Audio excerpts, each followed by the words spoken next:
Hey, thank you so much for joining us. This is OTWO Special Cadiz presentation. We've decided for OTWO Pod we needed to do some sort of podcast to celebrate this amazing moment in the OTWO journey. So we've decided to do some podcasts and thanking Annabelle for being my first one to be interviewed this morning. Thank you so much for joining I'm me. so happy to be here, honestly, and in such beautiful surroundings. I can't tell you how much this means to me. Honestly, it means a lot to us too, to have you around. Thank you.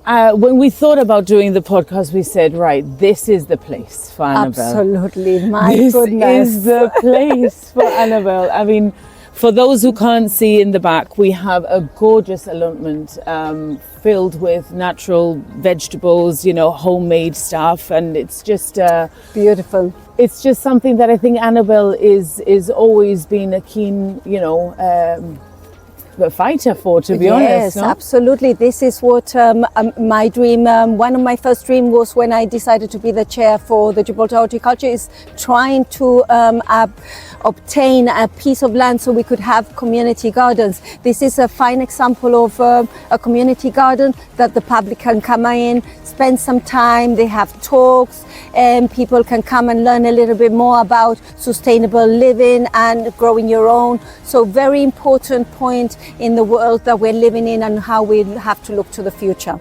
So how are you thinking it's going in Gibraltar? Do you think that mentalities are changing and seeing that people are more receptive to these things and trying to find different areas maybe?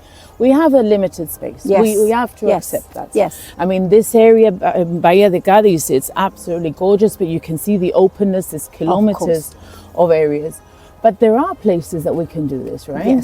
Yes, there are. The Gibraltar Horticulture is involved in a few projects, and basically the new thing that they have come to realize within the global element is that we need to create more green belts, especially in urban cities. Yeah. The problem is that obviously overpopulation, we need more houses, we need basically, and in Gibraltar especially, we have to go up. So it's buildings going up, and obviously we have to house people. That is inevitable. But what we do have to do is we have to look to new technologies, and with new technologies, vertical gardens, using every spare, any spare place that is unused or unwanted needs to be green up. And people need to take more of a conscious effort that actually it is important for our health. It is for our well-being, our mental well-being, our physical well-being. There are many, many reasons why green in Gibraltar is a very important element. I mean, you see here people waking up. I mean, it's Saturday morning and people are waking up nice and early. I mean, we're all fresh. It's a bit chilly at the moment. But you see people walking their dogs and people going for bicycle rides and things like that. Yes. And it just gives you some tranquility, doesn't it? It really does. And I think that this is the awareness that we need to create within Gibraltar. I mean, there is a lot of education going on in schools, which is very commendable from the government's point of view, from the school teachers who really take an active part. We do try to encourage the school gardenings financially and with advice. We tell them when to plant the gardens, when to plant the different vegetables. So we do put a lot of effort in educating the next generation, and I think that is really, really important.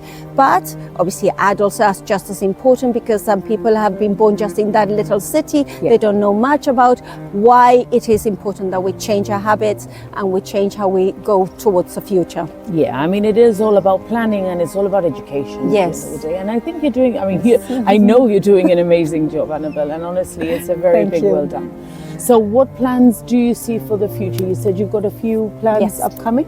Okay, so the biggest one and the most there are many exciting projects. Every project that I take on is exciting.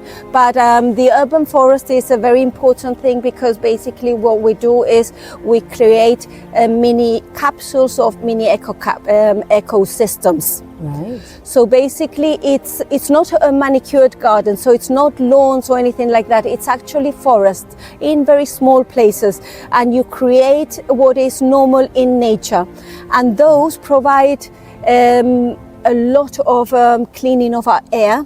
So very important. So it'll be like little oxygen capsules. Yes, that's right. Oh, that's brilliant. So we need to start doing those, and we need to try to get them across Gibraltar through the urban areas as much as we can. But also we have other projects, which is hopefully with O2. I am looking forward to doing our first bus shelter, greening the roofs. Yeah, the green roofs on the bus shelter. I think that's an amazing. It's going to look beautiful. It's going to look good. It's good for the health of people. It provides as well, protects us from the heat of. It's that. I mean, you think the natural shade of a tree lessens the temperature from so many degrees. I don't know the exact amount, but I think it's around 3 or 4 degrees minus. So I mean, you think about it for bus shelters. It's any shelter really. I think it doesn't even have to be bus shelters. No. But any shelter, it automatically will lessen the temperature of a building if you have some green roofs at the top. That's right. Are there any green roofs at the moment that you know of? There are some green roofs. I know that there was, or there is one in St. Martin's School, and I think the government has a few across some of the schools and some of the buildings. But that is one way we have to go. Not only vertical gardens, like across buildings on the sides, but as well we need to make the best of all our our roofs. Like in parking spaces, all those roofs can be turned into big luscious gardens, community gardens. This is been done all over the world on top of roofs, because unfortunately cities, this is the only way to go, and that is up and across.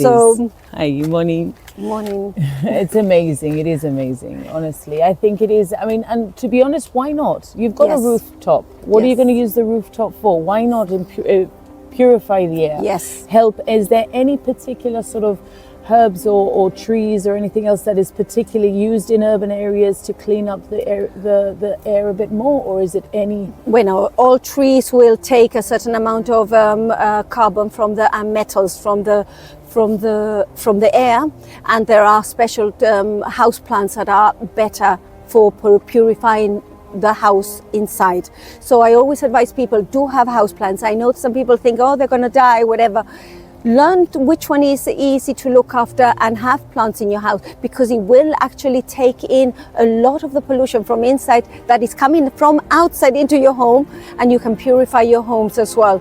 There is a little things that we can do, isn't it? And honestly, I think some greenery in your house looks absolutely amazing anyway. So I mean, it's a win-win situation. Yes, and it's beautiful. I mean, green is supposed to be a relaxing color. It's supposed to be good for your mental health, and also makes you feel alive in a way that, like being here, this makes you feel alive, because it's beautiful, and you can breathe and you can feel so much at peace in such a surrounding, and you can clear your thoughts. I mean, there is a lot of actually research that I've looked into, because we are affiliated with the Royal Horticultural Society, and they undertake a lot of research.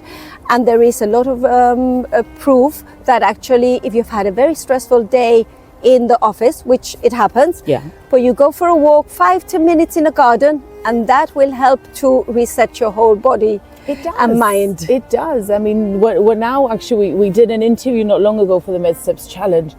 And I mean, even though the Med Steps is a harsh sort of it's an exercise, but it isn't just the steps. It's actually going into nature and having nature so close in Gibraltar. Yes. And you think, well, you're 5 minutes away from home. Yes. And it's it kind of regenerates, and you don't realize how much you miss it.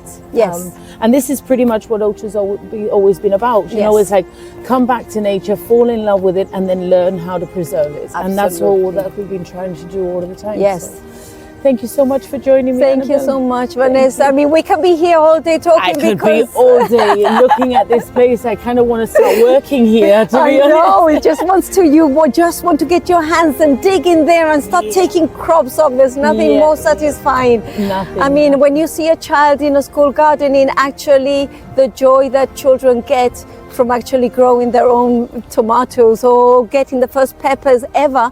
I mean, that there is so much joy, because it's magic. Yes. Growing thing is a special kind of magic. And I just want to finish our podcast with that note, that growing things is magic, and we need to do it for ourselves, for our future, and for future generations. Amazing. Thank you so much. You're welcome. Thank you guys for joining us, and see you soon.